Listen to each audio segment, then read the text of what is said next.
ಮೇಷರಾಶಿಯವರೇ, ಜೇಬಿನಿಂದ ನಿಮ್ಮ ಹಣ ಏಕೆ ಖಾಲಿಯಾಗುತ್ತಿದೆ ಎಂದು ನಿಮಗೆ ಅರ್ಥ ಆಗುತ್ತಿಲ್ಲವೇ ಎಂದು ನಾನು ಹೇಳುತ್ತೇನೆ. ನೋಡಿ ಮೇಷರಾಶಿಯವರೇ, ಶನಿದೇವನು ಈಗ ವಕ್ರಗತಿಯಲ್ಲಿ ಚಲಿಸುತ್ತಿದ್ದಾನೆ ಮತ್ತು ನಿಮ್ಮ ಜಾತಕದ 12ನೇ ಮನೆಯಲ್ಲಿ ಕುಳಿತಿದ್ದಾನೆ.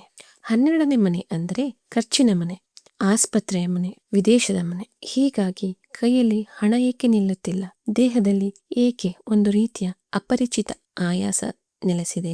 ಯಾವುದಾದರೂ ಕಾನೂನು ದಾಖಲೆಗಳಲ್ಲಿ ಸಿಕ್ಕಿ ಹಾಕಿಕೊಳ್ಳಬೇಕೇನೋ ಎಂದು ಏಕೆ ಅನಿಸುತ್ತಿದೆ? ಇವೆಲ್ಲದಕ್ಕೂ ಉತ್ತರ ನಿಮ್ಮ ಜಾತಕದಲ್ಲಿದೆ. ಜುಲೈ 29, 30, 31 ಈ 3 ದಿನಗಳಲ್ಲಿ ಖರ್ಚನ್ನು ಹೇಗೆ ತಡೆಯಬೇಕು, ಆರೋಗ್ಯವನ್ನು ಹೇಗೆ ಕಾಪಾಡಿಕೊಳ್ಳಬೇಕು, ಇವೆಲ್ಲವನ್ನೂ ನಾನು ಮುಂದೆ ಹೇಳುತ್ತೇನೆ. ಪೂರ್ತಿ ವಿಡಿಯೋ ನೋಡಿ. ಕೊನೆಯ ಮಾತು ಅತ್ಯಂತ ಉಪಯುಕ್ತವಾಗಿದೆ. ಮೇಷರಾಶಿಯವರೇ, ಈ ಇಡೀ ವಾರದ ಒಟ್ಟಾರೆ ಶಕ್ತಿ ಮತ್ತು ನಿಮ್ಮ ಸ್ವಭಾವದ ಬಗ್ಗೆ ಮಾತನಾಡುವುದಾದರೆ, ನಿಮ್ಮ ಆತ್ಮವಿಶ್ವಾಸವು ಸಾಕಷ್ಟು ಉನ್ನತ ಮಟ್ಟದಲ್ಲಿರಲಿದೆ. ಸೋಮವಾರದಿಂದ ಶನಿವಾರದವರೆಗೆ ನಿಮ್ಮೊಳಗೆ ಒಂದು ಅದ್ಭುತವಾದ ಶಕ್ತಿ ಮತ್ತು ಕಾರ್ಯಕ್ಷಮತೆಯನ್ನು ನೀವು ಅನುಭವಿಸುವಿರಿ. ಇದಕ್ಕೆ ಅತಿ ದೊಡ್ಡ ಜ್ಯೋತಿಷ್ಯ ಕಾರಣವೆಂದರೆ ನಿಮ್ಮ 3ನೇ ಮನೆ ಅಂದರೆ ಪರಾಕ್ರಮ ಸ್ಥಾನದಲ್ಲಿ ಮಂಗಳನ ಗೋಚಾರ, ಅದು ಕೂಡ ತನ್ನದೇ ನಕ್ಷತ್ರವಾದ ಮೃಗಶಿರದಲ್ಲಿ ಆಗುತ್ತಿರುವುದು. 3ನೇ ಮನೆಯು ನಮ್ಮ ಧೈರ್ಯ, ನಮ್ಮ ಉಪಕ್ರಮ ಮತ್ತು ಅಪಾಯವನ್ನು ಎದುರಿಸುವ ಸಾಮರ್ಥ್ಯವನ್ನು ಸೂಚಿಸುತ್ತದೆ. ಅಲ್ಲಿ ಮಂಗಳನಂತಹ ಶಕ್ತಿಶಾಲಿ ಗ್ರಹವಿದ್ದಾಗ ಅದು ಪ್ರತಿಯೊಂದು ಸವಾಲನ್ನು ದಿಟ್ಟವಾಗಿ ಎದುರಿಸುವ ಶಕ್ತಿಯನ್ನು ನಿಮಗೆ ನೀಡುತ್ತದೆ. ಇದರ ಜೊತೆಗೆ ನಿಮಗೆ ಒಂದು ದೊಡ್ಡ ನಿರಾಳತೆಯ ವಿಷಯವೆಂದರೆ, ಜುಲೈ 27ರಿಂದ ಡಿಸೆಂಬರ್ 11, 2026ರವರೆಗೆ ಶನಿಯು ವಕ್ರಿಯಾಗಿ ಸ್ತಂಭಿತ ಸ್ಥಿತಿಗೆ ಬಂದಿದ್ದಾನೆ. ಮೇಷರಾಶಿಯವರೆಗೆ ನಡೆಯುತ್ತಿರುವ ಸಾಡೆ ಸಾತಿಯ ಮೊದಲ ಹಂತವು ಶನಿಯ ಈ ಸ್ತಂಭಿತ ಸ್ಥಿತಿಯಿಂದಾಗಿ ಅದರ ನಕಾರಾತ್ಮಕ ಪರಿಣಾಮಗಳು ಮತ್ತು ಜೀವನದಲ್ಲಿ ಬರುತ್ತಿದ್ದ ಅಡೆತಡೆಗಳು ಬಹುತೇಕ ಶಾಂತವಾಗುತ್ತವೆ. ಜುಲೈ 29, 30, 31 ಮತ್ತು ಆಗಸ್ಟ್ 1ರ ದಿನವು ನಿಮಗೆ ಅತ್ಯುತ್ತಮ ಫಲಿತಾಂಶಗಳನ್ನು ತರಲಿದೆ. ನಿಮ್ಮ ಈ ಶಕ್ತಿಯನ್ನು ನಿಮ್ಮ ನಿಂತು ಹೋದ ಕೆಲಸಗಳನ್ನು ಪೂರ್ತಿಗೊಳಿಸಲು ಬಳಸಿ ಮತ್ತು ನಿಮ್ಮ ಆಕ್ರಮಣಶೀಲತೆಯನ್ನು ಸೃಜನಾತ್ಮಕ ದಿಕ್ಕಿನಲ್ಲಿ ಹೂಡಿಕೆ ಮಾಡಿ ಎಂಬುದು ನನ್ನ ಸಲಹೆ.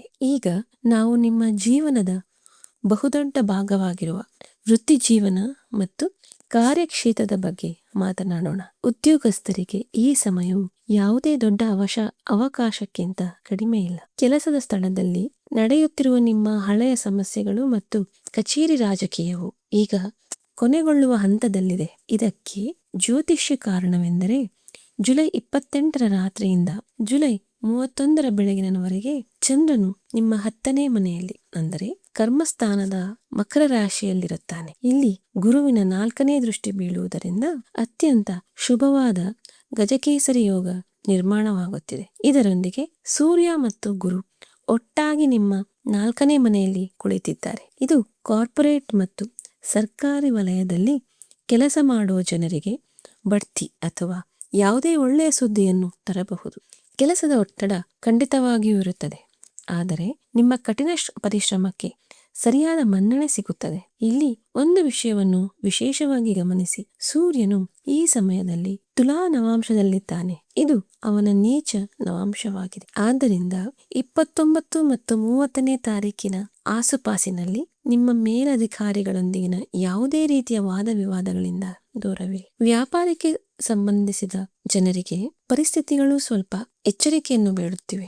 ಆಗಸ್ಟ್ 1ರಂದು ಶುಕ್ರನು ತನ್ನ ಗೋಚಾರವನ್ನು ಬದಲಾಯಿಸಿ ನಿಮ್ಮ 6ನೇ ಮನೆಯಾದ ಕನ್ಯಾ ರಾಶಿಗೆ ಹೋಗುತ್ತಿದ್ದಾನೆ. ಇದು ಶುಕ್ರನ ನೀಚ ರಾಶಿಯಾಗಿದೆ. 6ನೇ ಮನೆಯು ಸಾಲ ಮತ್ತು ಶತ್ರುಗಳ ಮನೆಯಾಗಿದೆ. ಹಾಗಾಗಿ ವ್ಯಾಪಾರದಲ್ಲಿ ಬಹಳ ಯೋಚಿಸಿ ಹೆಜ್ಜೆ ಇಡಿ ಮತ್ತು ಅತಿಯಾದ ಆತ್ಮವಿಶ್ವಾಸದಿಂದ ಯಾವುದೇ ದೊಡ್ಡ ರಿಸ್ಕ್ ತೆಗೆದುಕೊಳ್ಳುವುದನ್ನು ತಪ್ಪಿಸಿ. ಆದರೆ ಇಲ್ಲಿ ಒಂದು ವಿನಾಯಿತಿ ಕೂಡ ಇದೆ. ನೀವು ಅಶ್ವಿನಿ ಅಥವಾ ಕೃತಿಕಾ ನಕ್ಷತ್ರದಲ್ಲಿ ಜನಿಸಿದ್ದರೆ ಸೋಮವಾರದಿಂದ ಶನಿವಾರದವರೆಗೆ ನಿಮ್ಮ ವ್ಯಾಪಾರ ವಾತಾವರಣವು ಸಾಕಷ್ಟು ಸುರಕ್ಷಿತ ಮತ್ತು ಲಾಭದಾಯಕ ಆಗಿರುತ್ತದೆ. ಅದೇ ಸಮಯದಲ್ಲಿ ರಾಹುವು ಧನಿಷ್ಠ ನಕ್ಷತ್ರಕ್ಕೆ ಹೋಗುವುದರಿಂದ ಮತ್ತು ಶುಕ್ರನು ಉತ್ತರ ಪಾಲ್ಗುಣಿ ನಕ್ಷತ್ರಕ್ಕೆ ಹೋಗುವುದರಿಂದ ಭರಣಿ ನಕ್ಷತ್ರದ ಜನರಿಗೆ ಈ ಸಮಯದಲ್ಲಿ ವಿಶೇಷ ಲಾಭ ಸಿಗಲಿದ್ದು ವ್ಯಾಪಾರದಲ್ಲಿ ಅದ್ಭುತ ಫಲಿತಾಂಶಗಳು ಕಾಣಬಹುದು. ಹಣ ಮತ್ತು ಆರ್ಥಿಕ ಸ್ಥಿತಿಯ ವಿಷಯದಲ್ಲಿ ಈ ವಾರ ನಿಮಗೆ ಮಿಶ್ರ ಫಲಿತಾಂಶಗಳನ್ನು ತರಲಿದೆ.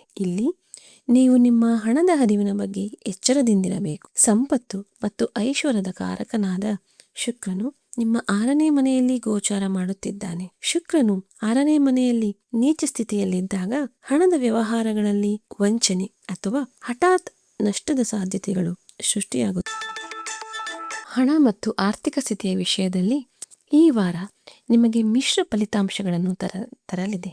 ಇಲ್ಲಿ ನೀವು ನಿಮ್ಮ ಹಣದ ಹರಿವಿನ ಬಗ್ಗೆ ಎಚ್ಚರದಿಂದಿರಬೇಕು. ಸಂಪತ್ತು ಮತ್ತು ಐಶ್ವರ್ಯದ ಕಾರಕನಾದ ಶುಕ್ರನು ನಿಮ್ಮ 6ನೇ ಮನೆಯಲ್ಲಿ ಗೋಚಾರ ಮಾಡುತ್ತಿದ್ದಾನೆ. ಶುಕ್ರನು 6ನೇ ಮನೆಯಲ್ಲಿ ನೀಚ ಸ್ಥಿತಿಯಲ್ಲಿದ್ದಾಗ ಹಣದ ವ್ಯವಹಾರಗಳಲ್ಲಿ ವಂಚನೆ ಅಥವಾ ಹಠಾತ್ ನಷ್ಟದ ಸಾಧ್ಯತೆಗಳು ಸೃಷ್ಟಿಯಾಗುತ್ತವೆ. ವಿಶೇಷವಾಗಿ ಆಗಸ್ಟ್ 1ರ ಆಸುಪಾಸಿನಲ್ಲಿ ನೀವು ತುಂಬಾ ಜಾಗರೂಕರಾಗಿರಬೇಕು.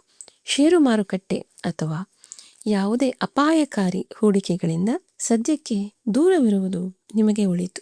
ಆದರೆ ಜುಲೈ 31ರಂದು ಚಂದ್ರನು 11ನೇ ಮನೆಯಾದ ಕುಂಭರಾಶಿಯನ್ನು ಪ್ರವೇಶಿಸಿದಾಗ ವಿದೇಶಿ ಸಂಬಂಧಿತ ಕೆಲಸಗಳಿಂದ ಅಥವಾ ಸಟ್ಟಾಕ್ಷೇತ್ರಗಳಿಂದ ನಿಮಗೆ ಹಠಾತ್ ದೊಡ್ಡ ಧನಲಾಭವಾಗಬಹುದು. ಟ್ಯಾರೋ ಕಾರ್ಡ್ 10 ಆಫ್ ಪೆಂಟಕಲ್ಸ್ ಕೂಡ ಆಸ್ತಿ ಅಥವಾ ಕುಟುಂಬದ ಸಂಪತ್ತಿಗೆ ಸಂಬಂಧಿಸಿದ ವಿಷಯಗಳು ಈಗ ನಿಮ್ಮ ಪರವಾಗಿ ಬರಬಹುದು ಎಂಬುದನ್ನು ಖಚಿತಪಡಿಸುತ್ತದೆ. ನಿಮ್ಮಲ್ಲಿ ನಗದು ಹಣದ ಹರಿವು ಇರುತ್ತದೆ, ಆದರೆ ನೀವು ನಿಮ್ಮ ಮೂಲಭೂತ ಅಗತ್ಯಗಳಿಗಿಂತ ನಿಮ್ಮ ಸುಖ ಸೌಕರ್ಯಗಳಿಗಾಗಿ ಹೆಚ್ಚು ಹಣವನ್ನು ಖರ್ಚು ಮಾಡಬಹುದು. ನಿಮ್ಮ ಹೂಡಿಕೆ ಯೋಜನೆಗಳು ಅಥವಾ ರಹಸ್ಯ ಆರ್ಥಿಕ ವಿಷಯಗಳನ್ನು ಯಾರೊಂದಿಗೂ ಹಂಚಿಕೊಳ್ಳಬೇಡಿ, ಏಕೆಂದರೆ ಕೆಲವರು ನಿಮ್ಮ ನಂಬಿಕೆಯ ದುರ್ಲಾಭ ಪಡೆಯಬಹುದು ಎಂಬುದು ನನ್ನ ಸ್ಪಷ್ಟ ಸಲಹೆ. ನೀವು ಸಿಂಗಲ್ ಆಗಿದ್ದರೆ ಅಥವಾ ಯಾವುದೇ ಪ್ರೇಮ ಸಂಬಂಧದಲ್ಲಿದ್ದರೆ ಈ ಸಮಯವು ನಿಮ್ಮ ಸಂಬಂಧದಲ್ಲಿ ಸ್ವಲ್ಪ ತಾಳ್ಮೆಯಿಂದಿರಲು ಹೇಳುತ್ತಿದೆ. ಪೂರ್ವ ಪಾಲ್ಗುಣಿಯಲ್ಲಿರುವ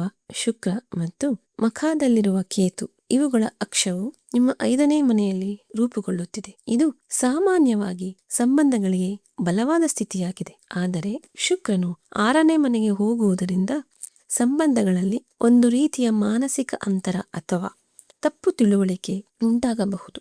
ಜುಲೈ 31ರ ಆಸುಪಾಸಿನಲ್ಲಿ ನಿಮ್ಮ ಸಂಗಾತಿಯೊಂದಿಗೆ ಅನಗತ್ಯ ವಾದಗಳು ಅಥವಾ ಹಣದ ಕುರಿತಾದ ವಿವಾದಗಳನ್ನು ತಪ್ಪಿಸಿ ಮತ್ತು ಅವರಿಂದ ಪರಿಪೂರ್ಣತೆಯನ್ನು ನಿರೀಕ್ಷಿಸಬೇಡಿ. ವಿವಾಹಿತರಿಗೆ ಈ ವಾರ ಸ್ಥಿರವಾಗಿರುತ್ತದೆ. ಸೂರ್ಯ ಮತ್ತು ಗುರು ನಿಮ್ಮ 4ನೇ ಮನೆಯಲ್ಲಿ ಕುಳಿತು ಕೌಟುಂಬಿಕ ಶಾಂತಿಯನ್ನು ಖಚಿತಪಡಿಸಿದ್ದಾರೆ. ಆದರೆ ಆಗಸ್ಟ್ 1ರ ಸುಮಾರಿಗೆ ಶುಕ್ರನು ನೀಚ ರಾಶಿಗೆ ಹೋಗುವುದರಿಂದ ಅತ್ತೆ ಮಾವನ ಕಡೆಯಿಂದ ಕೆಲವು ಸೈದ್ಧಾಂತಿಕ ಭಿನ್ನಾಭಿಪ್ರಾಯಗಳು ಹೊರಹೊಮ್ಮಬಹುದು. ನಿಮ್ಮ ದಾಂಪತ್ಯ ಜೀವನದಲ್ಲಿ ಸಣ್ಣ ಪುಟ್ಟ ವಿಷಯಗಳನ್ನು ದೊಡ್ಡದು ಮಾಡಬೇಡಿ. ಹೊಸದನ್ನು ಮಾಡಲು ಪ್ರಯತ್ನಿಸಿ ಮತ್ತು ಶಾಂತಿಯನ್ನು ಕಾಪಾಡಿಕೊಳ್ಳಿ. ಕೌಟುಂಬಿಕ ಜೀವನದಲ್ಲಿ ನೀವು ನಿಮ್ಮವರ ಸಂಪೂರ್ಣ ಬೆಂಬಲವನ್ನು ಪಡೆಯುತ್ತೀರಿ. ಮನೆಯ ಹಳೆಯ ಸಮಸ್ಯೆಗಳು ಈಗ ಬಗೆಹರಿಯಲು ಪ್ರಾರಂಭಿಸುತ್ತವೆ ಎಂದು 10 ಆಫ್ ಪೆಂಟಕಲ್ಸ್ ಕಾರ್ಡ್ ಸ್ಪಷ್ಟವಾಗಿ ತೋರಿಸುತ್ತಿದೆ. ಆದರೆ ಶುಕ್ರವಾರ, ಶನಿವಾರ ಮತ್ತು ಭಾನುವಾರದಂದು ಸ್ವಲ್ಪ ಎಚ್ಚರ ವಹಿಸಬೇಕಾಗುತ್ತದೆ. ಜುಲೈ 27 ಮತ್ತು 28ರಂದು ಚಂದ್ರನು ನಿಮ್ಮ 9ನೇ ಮನೆಯಾದ ಧನುರಾಶಿಯಲ್ಲಿದ್ದಾಗ ಶನಿ, ಮಂಗಳ, ಬುಧ ಮತ್ತು ಕೇತು ಎಂಬ 4 ಗ್ರಹಗಳ ನೇರ ದೃಷ್ಟಿ ಅದರ ಮೇಲೆ ಬೀಳುತ್ತದೆ. ಜ್ಯೋತಿಷ್ಯದಲ್ಲಿ ನಾವು ಇದನ್ನು ಶಕಟ ಯೋಗ ಮತ್ತು ಕೇಮದ್ರುಮ ಯೋಗದ ಪ್ರಭಾವವೆಂದು ಪರಿಗಣಿಸುತ್ತೇವೆ. ಇದು ಮನೆಯಲ್ಲಿ ಹಠಾತ್ ಮಾನಸಿಕ ಒತ್ತಡ ಅಥವಾ ಸಣ್ಣ ಪುಟ್ಟ ಚಿಂತೆಗಳನ್ನು ತರಬಹುದು. ಈ ಅವಧಿಯಲ್ಲಿ ತಂದೆಯ ಆರೋಗ್ಯದ ಬಗ್ಗೆ ವಿಶೇಷ ಕಾಳಜಿ ವಹಿಸಿ. ಕುಟುಂಬದ ಸದಸ್ಯರನ್ನು ಕಾರಣವಿಲ್ಲದೆ ಅನುಮಾನಿಸುವುದನ್ನು ತಪ್ಪಿಸಿ. ಪರಸ್ಪರ ನಂಬಿಕೆಯೇ ಈ ಸಮಯದಲ್ಲಿ ನಿಮ್ಮ ದೊಡ್ಡ ಶಕ್ತಿ. ಆರೋಗ್ಯದ ದೃಷ್ಟಿಯಿಂದ ಯಾವುದೇ ಗಂಭೀರ ಸಮಸ್ಯೆ ಕಾಣುತ್ತಿಲ್ಲ, ಆದರೆ ನಿಮ್ಮ ಶಕ್ತಿಯ ಮಟ್ಟದಲ್ಲಿ ಕೆಲವು ಏರಿಳಿತಗಳಿರಬಹುದು. ಕಠಿಣ ಕೆಲಸದ ಒತ್ತಡ ಮತ್ತು ಅತಿಯಾದ ಆಲೋಚನೆಯಿಂದಾಗಿ ನೀವು ನಿದ್ರಾಹೀನತೆ ಮತ್ತು ತಲೆನೋವನ್ನು ಎದುರಿಸಬೇಕಾಗಬಹುದು ಎಂದು ಟ್ಯಾರೋದ 9 ಆಫ್ ಸ್ವಾರ್ಡ್ಸ್ ಕಾರ್ಡ್ ಹೇಳುತ್ತಿದೆ. ನಿಮ್ಮ 4ನೇ ಮನೆಯಲ್ಲಿ ಗುರು ಅಸ್ತಸ್ಥಿತಿಯಲ್ಲಿರುವುದೇ ಇದಕ್ಕೆ ಕಾರಣ. ಗುರುವಿನ ದೌರ್ಬಲ್ಯದಿಂದಾಗಿ ಅಜೀರ್ಣ, ಆಸಿಡಿಟಿ ಅಥವಾ ಜೀರ್ಣಕ್ರಿಯೆಗೆ ಸಂಬಂಧಿಸಿದ ಸಮಸ್ಯೆಗಳು ನಿಮ್ಮನ್ನು ಕಾಡಬಹುದು. ಜುಲೈ 29ರ ಬೆಳಗ್ಗೆ ಶುಕ್ರನು ಧನು ನವಾಂಶವನ್ನು ಪ್ರವೇಶಿಸಿದಾಗ ಮಧುಮೇಹ ರೋಗಿಗಳ ಸಕ್ಕರೆ ಮಟ್ಟವು ಅಸ್ಥಿರವಾಗಬಹುದು. ಆದ್ದರಿಂದ ನಿಮ್ಮ ಆಹಾರ ಪದ್ಧತಿಯ ಬಗ್ಗೆ ಸಂಪೂರ್ಣ ಗಮನ ಹರಿಸಿ. ಮಲಗುವ ಕನಿಷ್ಠ 2 ಗಂಟೆಗಳ ಮೊದಲು ರಾತ್ರಿಯ ಊಟವನ್ನು ಮಾಡುವುದರಿಂದ ನಿಮ್ಮ ಅರ್ಧದಷ್ಟು ದೈಹಿಕ ಮತ್ತು ಮಾನಸಿಕ ಆಯಾಸವು ತನ್ನಿಂದ ತಾನೇ ದೂರವಾಗುತ್ತದೆ. ವಿದ್ಯಾರ್ಥಿಗಳಿಗೆ ಈ ವಾರ ಸ್ವಲ್ಪ ಸವಾಲಾಗಬಹುದು. ನಿಮ್ಮ ಗಮನವು ಅಧ್ಯಯನದಿಂದ ವಿಚಲಿತವಾಗಬಹುದು. ವಿದ್ಯೆಯ ಮನೆಯ ಮೇಲೆ ಪ್ರಭಾವ ಬೀರುವ ಸೂರ್ಯನು ಈ ಸಮಯದಲ್ಲಿ ನಿಮ್ಮ 4ನೇ ಮನೆಯಲ್ಲಿ ಗೋಚಾರ ಮಾಡುತ್ತಿದ್ದು ಮನಸ್ಸಿನಲ್ಲಿ ಗೊಂದಲವನ್ನು ಸೃಷ್ಟಿಸಿರುವುದೇ ಇದಕ್ಕೆ ಪ್ರಮುಖ ಕಾರಣ. ನಿಮ್ಮ ಮೆದುಳು ಒಂದೇ ಸಮಯದಲ್ಲಿ ಹಲವು ದಿಕ್ಕುಗಳಲ್ಲಿ ಕೆಲಸ ಮಾಡುತ್ತದೆ. ಇದರಿಂದಾಗಿ ನಿಮ್ಮ ನೈಜ ಸಾಮರ್ಥ್ಯವನ್ನು ಸಂಪೂರ್ಣವಾಗಿ ಬಳಸಿಕೊಳ್ಳಲು ನಿಮಗೆ ಸಾಧ್ಯವಾಗುವುದಿಲ್ಲ. ನಿಮ್ಮ ಏಕಾಗ್ರತೆಯನ್ನು ಕಾಪಾಡಿಕೊಳ್ಳಲು ಪ್ರತಿದಿನ ಬೆಳಿಗ್ಗೆ ಸ್ನಾನದ ನಂತರ ಸೂರ್ಯದೇವರಿಗೆ ಜಲವನ್ನು ಅರ್ಪಿಸಿ ಮತ್ತು ಓಂ ಗೃಣಿ ಸೂರ್ಯಾಯ ನಮಃ ಮಂತ್ರವನ್ನು ಪಠಿಸಿ. ಈ ಪರಿಹಾರವು ನಿಮ್ಮ ಗಮನವನ್ನು ಮರಳಿ ತರಲು ಬಹಳ ಸಹಾಯಕವಾಗುತ್ತದೆ. ಗೃಹಿಣಿಯರಿಗಾಗಿರುವ ತಾಯಂದಿರು ಮತ್ತು ಸಹೋದರಿಯರಿಗೆ ನಿಮ್ಮದೇ ಆದ ಗುರುತನ್ನು ಮೂಡಿಸಲು ಮತ್ತು ಹೊಸದನ್ನು ಪ್ರಾರಂಭಿಸಲು ಇದು ಸೂಕ್ತ ಸಮಯ. ಮಂಗಳನ ಶಕ್ತಿಯು ಇಡೀ ವಾರ ನಿಮ್ಮನ್ನು ಬಹಳ ಸಕ್ರಿಯವಾಗಿರಿಸುತ್ತದೆ. ಆದಾಗ್ಯೂ ಸೂರ್ಯ ಮತ್ತು ಗುರು 4ನೇ ಮನೆಯಲ್ಲಿರುವುದರಿಂದ ಮನೆಯಲ್ಲಿ ಅತ್ತೆ ಮಾವ ಅಥವಾ ಗಂಡನೊಂದಿಗೆ ಸಣ್ಣ ಪುಟ್ಟ ಅಹಂಕಾರದ ಘರ್ಷಣೆಗಳು ಸಂಭವಿಸಬಹುದು. ಈ ವಿಷಯಗಳ ಬಗ್ಗೆ ಗಮನ ಹರಿಸುವ ಬದಲು ಈ ಶಕ್ತಿಯನ್ನು ನಿಮ್ಮ ಸ್ವಂತ ಹವ್ಯಾಸಗಳಿಗೆ ಅಥವಾ ಮನೆಗೆ ಸಂಬಂಧಿಸಿದ ಯಾವುದಾದರೂ ಸಣ್ಣ ಕೆಲಸವನ್ನು ಪ್ರಾರಂಭಿಸಲು ಬಳಸಿ. ಜುಲೈ 28 ಮತ್ತು 31 ನಡುವಿನ ಸಮಯವು ಇದಕ್ಕೆ ಅತ್ಯಂತ ಮಂಗಳಕರವಾಗಿದೆ. ನಿವೃತ್ತರಾದವರಿಗೆ ಈ ವಾರ ಆರ್ಥಿಕ ಮತ್ತು ಮಾನಸಿಕ ಶಾಂತಿಯನ್ನು ತರುತ್ತದೆ. ಗಜಕೇಸರಿ ಯೋಗದ ಪ್ರಭಾವದಿಂದ ನಿಮ್ಮ ಪಿಂಚಣಿ ಅಥವಾ ಬಾಕಿ ಉಳಿದಿರುವ ಉಳಿತಾಯಕ್ಕೆ ಸಂಬಂಧಿಸಿದ ಯಾವುದೇ ಸಕಾರಾತ್ಮಕ ಸುದ್ದಿ ಸಿಗಬಹುದು. ಆಸ್ತಿಗೆ ಸಂಬಂಧಿಸಿದ ಹಳೆಯ ವಿವಾದ ಬಗೆಹರಿಯಬಹುದು. ಜುಲೈ 27ರಿಂದ 28ರ ಸುಮಾರಿಗೆ ರೂಪುಗೊಳ್ಳುತ್ತಿರುವ ಶಕಟ ಯೋಗದ ಸಮಯದಲ್ಲಿ ನಿಮ್ಮ ಕೀಲು ನೋವು ಅಥವಾ ರಕ್ತದೊತ್ತಡದ ಬಗ್ಗೆ ಕಾಳಜಿ ವಹಿಸಿ. ಆಧ್ಯಾತ್ಮಿಕ ಕಾರ್ಯಗಳಲ್ಲಿ ಮತ್ತು ಬೆಳಗಿನ ವಾಯು ವಿಹಾರದಲ್ಲಿ ಮನಸ್ಸನ್ನು ತೊಡಗಿಸಿಕೊಳ್ಳುವುದು ನಿಮಗೆ ಲಾಭದಾಯಕ. ನೀವು ವಿದೇಶ ಪ್ರಯಾಣ, ವೀಸಾ ಅಥವಾ ಯಾವುದೇ ದೂರದ ಪ್ರಯಾಣಕ್ಕಾಗಿ ಪ್ರಯತ್ನಿಸುತ್ತಿದ್ದರೆ ಜುಲೈ 31ರ ನಂತರದ ಸಮಯವು ನಿಮಗೆ ಅದ್ಭುತವಾಗಿದೆ. ಚಂದ್ರನು 11ನೇ ಮನೆಯಲ್ಲಿ ಕುಂಭ ರಾಶಿಯನ್ನು ಪ್ರವೇಶಿಸಿದಾಗ ಇದು ನಿಮ್ಮ ವಿದೇಶಿ ಮೂಲಗಳಿಂದ ಲಾಭದ ಮಾರ್ಗಗಳನ್ನು ತೆರೆಯುತ್ತದೆ. ಆದಾಗ್ಯೂ ಅಲ್ಲಿ ಚಂದ್ರ ಮತ್ತು ರಾಹುವಿನ ಸಂಯೋಗದಿಂದ ಗ್ರಹಣ ದೋಷ ಕೂಡ ರೂಪುಗೊಳ್ಳುತ್ತಿದೆ. ಇದರಿಂದಾಗಿ ಪ್ರಯಾಣದ ಯೋಜನೆಗಳು ದಿಢೀರೆಂದು ರೂಪುಗೊಳ್ಳಬಹುದು ಅಥವಾ ಓಡಾಟ ಸ್ವಲ್ಪ ಹೆಚ್ಚಾಗಬಹುದು. ಪ್ರಯಾಣದ ಸಮಯದಲ್ಲಿ ನಿಮ್ಮ ಪ್ರಮುಖ ದಾಖಲೆಗಳು ಮತ್ತು ಸಾಮಾನುಗಳನ್ನು ಸರಿಯಾಗಿ ಪರಿಶೀಲಿಸಿಕೊಳ್ಳಿ. ಮಾನಸಿಕ ಮತ್ತು ಆಧ್ಯಾತ್ಮಿಕ ಮಟ್ಟದಲ್ಲಿ ವಾರದ ಆರಂಭದಲ್ಲಿ ನೀವು ಸ್ವಲ್ಪ ಭಾವುಕತೆಯನ್ನು ಅನುಭವಿಸಬಹುದು, ಏಕೆಂದರೆ ಚಂದ್ರನ ಮೇಲಿರುವ 4 ಗ್ರಹಗಳ ದೃಷ್ಟಿ ನಿಮ್ಮ ಆಲೋಚನೆಗಳ ಮೇಲೆ ಪ್ರಭಾವ ಬೀರುತ್ತದೆ. ನಿಮ್ಮ ಅಭದ್ರತೆಗಳು ಮತ್ತು ಭಯಗಳನ್ನು ನೀವು ಜಯಿಸಬೇಕು ಎಂದು ನವಾಂಶ ಕುಂಡಲೆಯು ಸ್ಪಷ್ಟವಾಗಿ ಹೇಳುತ್ತಿದೆ. ಜುಲೈ 31ರ ಸುಮಾರಿಗೆ ಮನಸ್ಸಿನಲ್ಲಿ ಅತಿಯಾದ ಆಲೋಚನೆಗಳು ಬಂದಾಗ ಧ್ಯಾನ ಮತ್ತು ಸಾಧನೆಯ ಮೊರೆ ಹೋಗಿ. ಇತರರೊಂದಿಗೆ ನಿಮ್ಮನ್ನು ಹೋಲಿಸಿಕೊಳ್ಳಬೇಡಿ. ನಿಮ್ಮ ಬಳಿ ಇರುವುದರ ಬಗ್ಗೆ ಕೃತಜ್ಞತೆ ಸಲ್ಲಿಸಿ ಮತ್ತು ನಿಮ್ಮ ನೈಜತೆಯನ್ನು ಉಳಿಸಿಕೊಳ್ಳಿ. ಬನ್ನಿ ಈಗ ಈ ವಾರದ ಸಮಯವನ್ನು ಸ್ವಲ್ಪ ಹೆಚ್ಚು ಸ್ಪಷ್ಟವಾಗಿ ಅರ್ಥ ಮಾಡಿಕೊಳ್ಳೋಣ. ಜುಲೈ 27 ಮತ್ತು 28 ರಾತ್ರಿ 8 ಗಂಟೆಯವರೆಗೆ ಚಂದ್ರನು ನಿಮ್ಮ 9ನೇ ಮನೆಯಲ್ಲಿರುತ್ತಾನೆ. ಇದು ರಾಜಯೋಗವನ್ನು ನಿರ್ಮಿಸುತ್ತಿದ್ದರೂ ಕೇಮದ್ರುಮ ಮತ್ತು ಶಕಟ ಯೋಗದಿಂದಾಗಿ ಕೆಲವು ಕೆಲಸಗಳ ವೇಗ ನಿಧಾನವೆಂದು ಅನಿಸಬಹುದು. ಈ ಸಮಯದಲ್ಲಿ ಸ್ಥಿರತೆಯನ್ನು ಕಾಪಾಡಿಕೊಳ್ಳಲು ನೀವು ಹೆಚ್ಚುವರಿ ಶ್ರಮವನ್ನು ಹಾಕಬೇಕಾಗುತ್ತದೆ. ಆದ್ದರಿಂದ ಆತುರ ಪಡುವುದನ್ನು ಸಂಪೂರ್ಣವಾಗಿ ತಪ್ಪಿಸಿ. ಜುಲೈ 28ರ ರಾತ್ರಿ 8 ಗಂಟೆಯಿಂದ ಜುಲೈ 31ರ ಬೆಳಿಗ್ಗೆ 7 ಗಂಟೆವರೆಗಿನ ಸಮಯವು ಈ ವಾರ ನಿಮಗೆ ಅತ್ಯಂತ ಪ್ರಮುಖ ಹಂತವಾಗಿದೆ. ಮಕರ ರಾಶಿಯಲ್ಲಿನ ವರ್ಗೋತ್ತಮ ಚಂದ್ರ ಮತ್ತು ಗುರುವಿನ ಗಜಕೇಸರಿ ಯೋಗವು ನಿಮಗೆ ದಿಢೀರ್ ಸಂತೋಷ, ಆಸ್ತಿಯಲ್ಲಿ ಲಾಭ ಮತ್ತು ವೃತ್ತಿ ಜೀವನದಲ್ಲಿ ದೊಡ್ಡ ಮನ್ನಣೆ ತಂದುಕೊಡುತ್ತದೆ.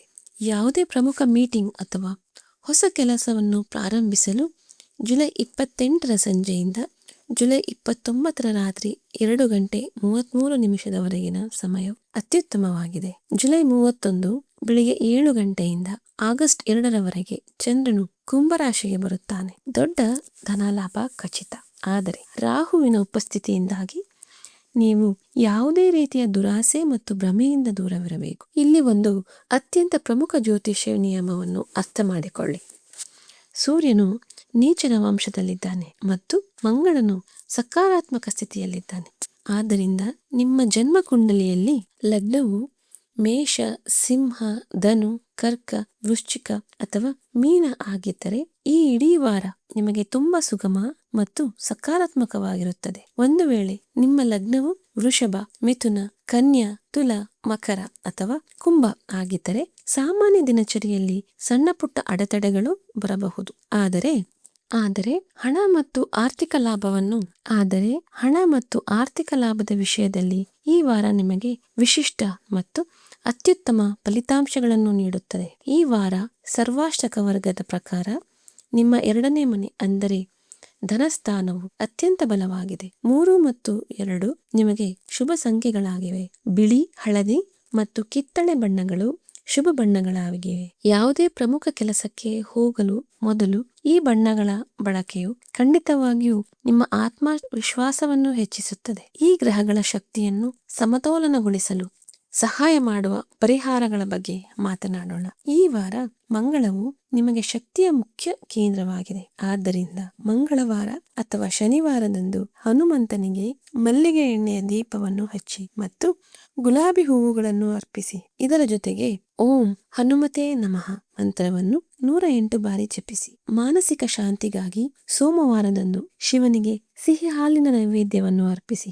ಆರ್ಥಿಕ ಭದ್ರತೆಯನ್ನು ಬಲಪಡಿಸಲು ಪ್ರತಿದಿನ ಮಾತಾ ಮಹಾಲಕ್ಷ್ಮಿಯ ಮಂತ್ರವನ್ನು ಪಠಿಸಿ. ಡಿಜಿಟಲ್ ಪರಿಹಾರವಾಗಿ ನೀವು ನಿಮ್ಮ ಮೊಬೈಲ್ನ ವಾಲ್ಪೇಪರ್ನಲ್ಲಿ ಲಕ್ಷ್ಮೀ ದೇವಿಯ ಚಿತ್ರವನ್ನು ಅಥವಾ ದೊಡ್ಡ ಮರದ ಚಿತ್ರವನ್ನು ಹಾಕಿಕೊಳ್ಳಬಹುದು. ಮುನ್ನೆಚ್ಚರಿಕೆಗಳಾಗಿ ರಾತ್ರಿಯ ಸಮಯದಲ್ಲಿ, ವಿಶೇಷವಾಗಿ ನೀವು ಹೆಚ್ಚು ಆಲೋಚನೆ ಮಾಡುತ್ತಿರುವಾಗ, ನಿಮ್ಮ ಜೀವನದ ಯಾವುದೋ ದೊಡ್ಡ ಮತ್ತು ಪ್ರಮುಖ ನಿರ್ಧಾರಗಳನ್ನು ತೆಗೆದುಕೊಳ್ಳಬೇಡಿ. ನಿಮ್ಮ ಯೋಜನೆಗಳ ಬಗ್ಗೆ ಅತಿಯಾಗಿ ವಿಚಾರಿಸುವಂತಹ ಕೆಲಸದ ಸ್ಥಳದ ಅಥವಾ ಮನೆಯ ಜನರ ಬಗ್ಗೆ ಎಚ್ಚರದಿಂದಿರಿ. ಮತ್ತು ನಾನು ಮೊದಲೇ ಹೇಳಿದಂತೆ ಯಾವುದೇ ಬಲವಾದ ಕಾರಣವಿಲ್ಲದೆ ನಿಮ್ಮ ಆಪ್ತರ ಮೇಲೆ ಅನುಮಾನ ಪಟ್ಟು ಮನೆಯ ವಾತಾವರಣವನ್ನು ಹಾಳು ಮಾಡುವುದನ್ನು ತಪ್ಪಿಸಿ. ಮೇಷರಾಶಿಯವರೇ, ಗ್ರಹಗಳು ನಿಮಗೆ ಪರಿಸ್ಥಿತಿಗಳು ಮತ್ತು ಶಕ್ತಿಯನ್ನು ಒದಗಿಸುತ್ತವೆ. ಆದರೆ ನಮ್ಮ ಕಠಿಣ ಪರಿಶ್ರಮ ಮತ್ತು ಸರಿಯಾದ ನಿರ್ಧಾರಗಳಿಂದ ನಮ್ಮ ಅದೃಷ್ಟವನ್ನು ನಾವೇ ಬರೆಯುತ್ತೇವೆ. ಮಾತಾ ಮಹಾಲಕ್ಷ್ಮಿಯು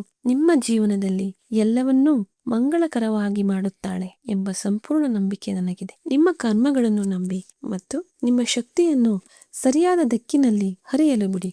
ನೀವು ಮತ್ತು ನಿಮ್ಮ ಕುಟುಂಬವು ಆರೋಗ್ಯವಾಗಿ ಮತ್ತು ಸುರಕ್ಷಿತವಾಗಿರಲಿ ಎಂಬುದೇ ನನ್ನ ಹಾರೈಕೆ. ನಮಸ್ಕಾರ.